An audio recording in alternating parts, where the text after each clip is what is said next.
All right, people, what is up and welcome back. So recently we have been getting a ton of people asking how to debone a flounder since we posted our stuffed flounder video. So today, that's what this video is about. We're just gonna show you exactly how we debone it, at least my way to debone it.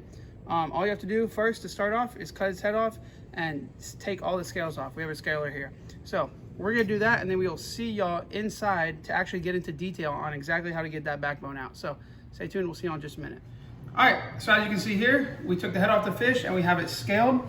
All we need to debone it is a fillet knife like you would for any fish, and then a pair of scissors or like game shears or anything like that. I just use a pair of normal scissors. So let's get right into it. We're gonna go super slow here so we can show you all exactly in good detail how to get this as perfect as possible. All right, so just like with every flounder, you feel that backbone right there. You can see the indentation. You can kind of see a little line. And that's where we're gonna start our first cut. So we just go straight from the head, from where the head was, cut down. And without any scales, it's super easy to cut. Cuts like butter. Just run it all the way back, okay? Do that a couple times to make sure we're down and through, and we are. You can put your finger in there, slowly spread apart, and as you can see, one nice cut down to the backbone. All right, next step, we find where that backbone is. Usually when you cut like this, the backbone is gonna be on what I consider the top side of the fish, even though, you know, this whole side would be the top, but this part. So we're gonna start by cutting the other way first. Okay, I like to turn them around. First thing you wanna do, put your knife in there, turn, and break through these rib bones at the very front, okay? All right, so now we have our first cut. All we're gonna do is we're just gonna keep on working in here and getting it all the way down to the fins. Making sure to get as much meat as possible. And then you don't want to go too far. Once you get to about here, where you can see the little fin bones coming in, is where you want to stop. So we'll take one little cut, lightly, making sure not to poke through, and we'll turn around and do the exact same thing on the other side. All right, now so we're gonna go on the other side. You have to go up and over that the middle of the backbone. So same thing, we're just gonna break through, just like that. We're gonna start working our way around. Making sure you go all the way down to the tail. Oh, missed a little bit of meat there, but that's fine. Just fix our cut. Just running it as close as we can. And that sound right there is how you know you are off the fillet and into the fins.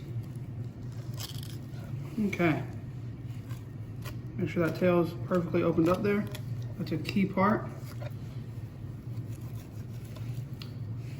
Break through the front. All right, and now we're ready to go to the bottom side.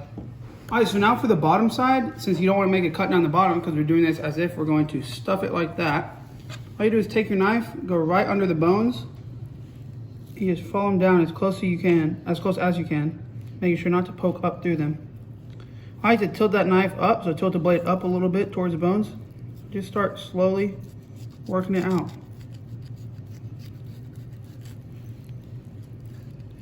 Basically just filleting under the bone. And it's not as hard as some people make it. As long as you can see that knife, you're getting that meat. As long as you can see that knife clearly. Okay, so we got that side done. We're gonna go and do it on this side now. All right, now we're gonna do the same thing on the other side. So we're just gonna take our knife, run up under it. Actually, I like to go a few back because right here can be a little confusing. So I like to go a few back, poke it down, and then go in it. And we're gonna move over to the edge of the table right here, just so we can have more room with our knife. Perfect.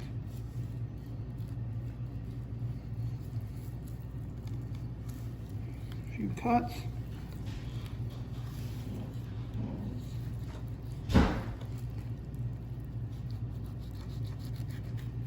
It's important to get the knife all the way back towards the tail.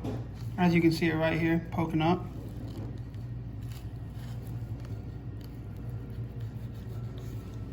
We'll just go back the other way one more time just to make sure that we have a good cut there.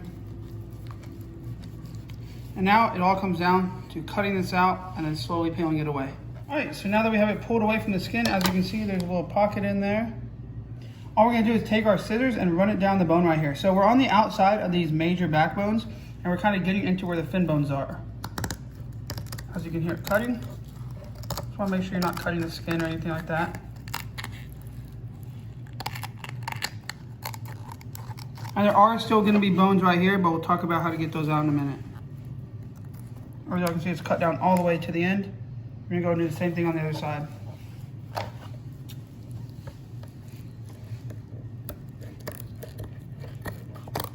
Yeah, so my scissors are not too sharp. Obviously some shears or something would probably work a little bit better, but we gotta make do with what we have.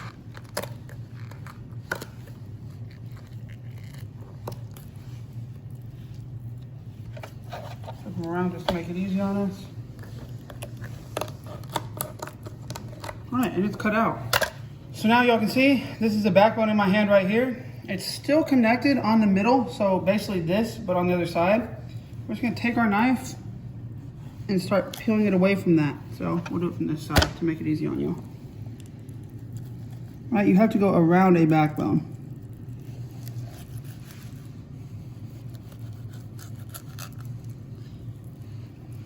Basically, I just take it, go straight on it. Now if you go too far down into the meat, you're gonna cut through and poke a hole in your fish skin. See, I'm about to do it right there. So you gotta be careful, take your time. Don't rush it. And just angle your knife up towards the backbone if you start poking through.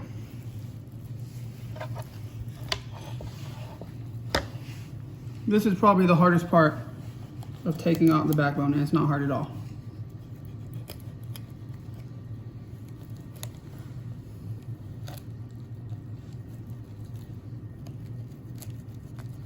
All right, so we are gonna make a few more cuts going down right here, just to open it up. And then we're just gonna take our scissors, cut it straight across. And that right there is the backbone out of a flounder, completely deboned. Pretty good. I did miss a little bit of meat right there, but not too bad. If you want it, you can cut it off. You can actually take this meat off and use it to stuff your flounder if you're going to. Obviously it's not enough. You still want to buy crab meat or whatever, but just so you don't waste anything. But there it is, guys.